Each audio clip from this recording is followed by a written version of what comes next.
অনেকক্ষণ পরে মাকে পেয়ে রাইসা মামুনির সেই খুশি। হ্যালো এভরিওয়ান, আসসালামু আলাইকুম। অনেক দিন ধরেই বাহিরে ঘুরতে যাওয়া হচ্ছিল না, তাই ঈদের পরে আপনাদের ভাইয়া আর আমি দুজন মিলেই গিয়েছিলাম বাসা থেকে একটু দূরে রেস্টুরেন্টে। আজকে হচ্ছে গিয়ে রাইসাকে নিয়ে রাইসাকে ওর নানুর কাছে রেখে গিয়েছিলাম। দুইজন মিলেই ভাবলাম যে হাঁটতে হাঁটতে যাব আর অনেকটা গল্প করব, যেহেতু দূরে অনেকটা পথ হেঁটে তারপরে রিকশায় করে চলে গেলাম আমি তালতলার সেই রেস্টুরেন্টে। সেখানে গিয়ে খাবারের অর্ডার করেছিলাম, আপনাদের ভাইয়া আর আমি বসেছিলাম। ভাবিও নি এত মানুষ হবে। দেখেন রেস্টুরেন্টে এত পরিমাণের ভিড় ছিল, কোথাও কোনো চেয়ার ফাঁকা ছিল না। অনেকক্ষণ দাঁড়িয়ে, যাই হোক একটা টেবিল আমরা খালি পেয়েছিলাম। এদিকে আপনার ভাইয়া বসে বসে ফোন টিপছিল আর আমি কি করার ভিডিও দেখছিলাম। আমার পছন্দের চটপটি অর্ডার করেছিল আপনার ভাইয়া। আমাকে বলেও নি কী খাবে, সে জানে আমি কি খেতে পছন্দ করি সব সময়।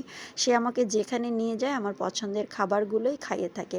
চটপটিটা কিন্তু দেখতে ভীষণ সুন্দর লাগছে আর ডিমের পরিমাণটাও অনেক বেশি দিয়েছিল। যেহেতু প্রথম এসেছি রেস্টুরেন্টে, জানি না তাদের খাবারটা কি হবে, ট্রাই করে দেখি তাদের খাবারটা কেমন। তো আপনাদের ভাইয়াই প্রথমে শুরু করেছিল, আমি তাকে বলছিলাম কেমন লাগছে। সে আবার সব জিনিসেই তার ভালো লাগা, তার মুখে আমি কখনো শুনিনি যে খারাপ লাগছে। সব জিনিসই, আমি যখন রান্নায় লবণ মরিচ কম বেশি হয় তখনও বলে ভালো লাগছে, যখন ভালো হয় তখনও বলে ভালো লাগছে। তাই তার উপরে আমার আস্থাটা একটু কমই রইলো। আমি বললাম যে না, তুমি না, আমি খেয়ে দেখবো কেমন লেগেছে। তো আমি খেয়ে যেটা দেখেছি, চটপটিটা ভালোই লেগেছে, যদিও আমার ভেলপুরিটা অনেক পছন্দ।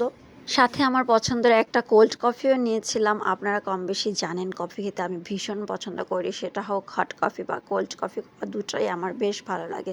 তাই আপনাদের ভাইয়া সেটা অর্ডার করছিল। এদিকে দেখলাম সবাই যার যার পরিবার নিয়ে সবাই সবার মতো।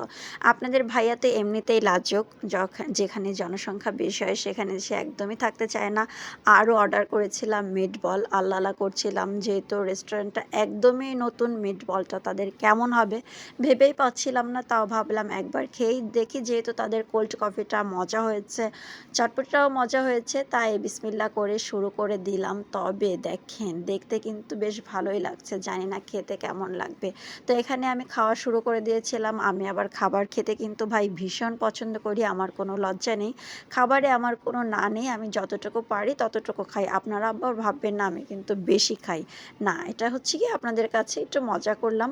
তবে দেখলাম আমি যেটা, এখানে পাস্তা ছিল, চিকেনের পরিমাণটা অনেক ছিল, যেটা সচরাচর অন্যান্য রেস্টুরেন্টে থাকে না। খাবারটা তাদের ভীষণ মজা ছিল, মেয়োনিজেও ভরপুর ছিল। আমার কাছে রিজনেবল প্রাইসে তাদের প্রতিটা খাবারই অনেক ভালো লেগেছে।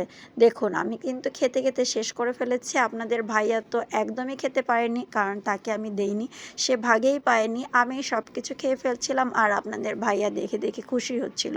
আমি খাচ্ছিলাম আর তাদের খাবারের প্রশংসা করছিলাম। রেস্টুরেন্টটা নতুন, নতুন হয়েও যে এত সুন্দর তারা খাবার করবে আমি কল্পনাও করতে পারিনি। যাই হোক, অন্যদিন আপনাদের রেস্টুরেন্টের লোকেশনটা কিন্তু আমি ঠিক দিয়েই দিব, সব কিছুই আপনাদের সাথে শেয়ার করব। এদিকে আমাদের খাওয়া দাওয়া প্রায় শেষ হয়েই গেছে। বাসায় আমার ছোট বাচ্চাটা আছে, মা ফোন দিয়ে বলছিল রাইসা নাকি ঘুম থেকে উঠে গেছে, উঠেই আমার খোঁজ করছিল। দেখেন আমাকে পেয়ে আমার মেয়ে তো খুবই খুশি, সবাই কিন্তু মাশাল্লাহ বলবেন। সো ধন্যবাদ, সবাই ভালো থাকবেন।